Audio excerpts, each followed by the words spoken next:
In Galasiërs 5 vertel Paulus vir ons van hierdie stryd wat in ons binneste woed.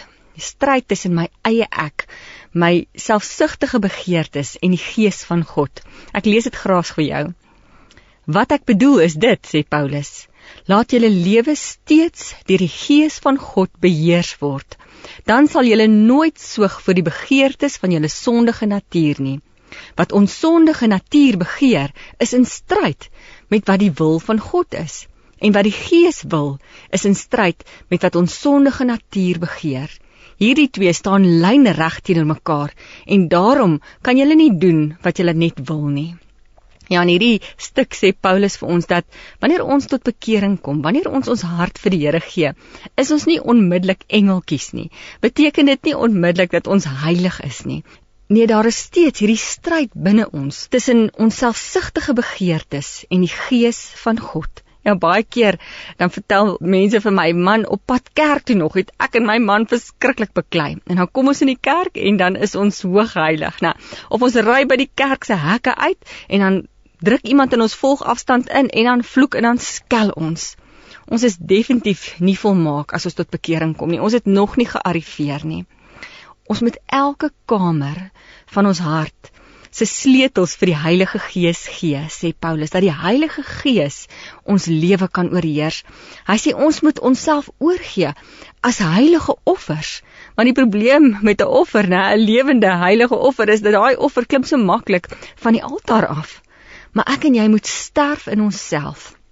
Ons moet ons eie ek kruisig, sodat die Heilige Gees beheer kan neem van ons lewe. En ons kan nie net sekere dele van ons lewe vir die Heilige Gees oorgee, net wanneer ons kerk toe gaan of wanneer ons na die selgroep toe gaan nie. Nee, ons moet ook daar langs die braaivleis vier. Ons moet ook daai gedeelte van ons lewe sê, Heilige Gees, wees in beheer daar. Ons moet ook in ons huwelike en wanneer ons agter die stuurwiel sit en wanneer ons by die werk is, moet ons vir die Heilige Gees sê, beheer ook daai deel van my lewe, laat ek elke kamer van my hart se sleutel vir die Heilige Gees oorgee. Luther het gesê, om deur die Gees te wandel, vra ons hele self. Dit vra ons hele lewe. 'n Lewe in die Gees gaan nie maar net daarom 'n deeltjie van jou lewe aan God oor te gee nie. Dit gaan nie net daaroor om jou gedagtes of jou godsdienstige lewe of jou emosies vir hom te gee nie, maar om jou alles, jou opstaan, jou gaan slaap, jou emosies, elke ding vir God oor te gee.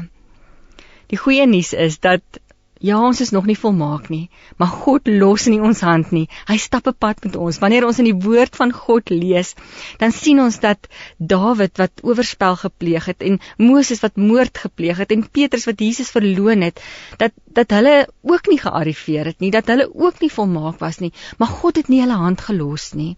God het hulle hand bly vashou, en deur sy Gees, hulle wil bly ombuig, sodat hulle meer en meer soos Jesus geword het.